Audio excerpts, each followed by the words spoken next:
Oui, Saul Setzer, un adolescent de Floride, a, selon sa famille, été victime d'un personnage virtuel qui l'a poussé à se donner la mort. Tout a commencé au printemps de l'an dernier. Saul est devenu de plus en plus accro à son téléphone portable et à une certaine Dani, un chatbot, un personnage complètement virtuel, inspiré de l'un des personnages de la série Game of Thrones, créé par l'entreprise d'intelligence artificielle Character AI, fondée par des anciens de chez Google. En fait, Saul est devenu de plus en plus, s'est renfermé de plus en plus, il a quitté son équipe de basket, ses notes à l'école ont commencé à dégringoler. En fait, il s'enfermait dans sa chambre pour texter jour et nuit à cette partenaire virtuelle, mais les échanges sont devenus de plus en plus sexuels.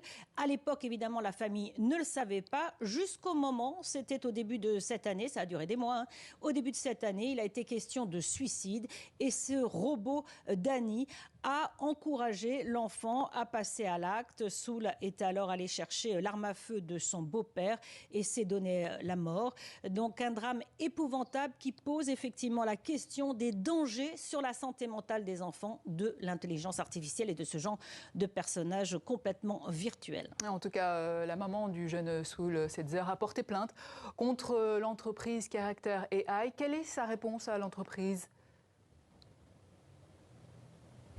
Écoutez, cette start-up a été accusée, selon la plainte, par la maman de Saul, d'avoir créé en toute conscience des personnages virtuels qui peuvent mettre en danger les enfants et ça a pu pousser à la mort d'une jeune personne.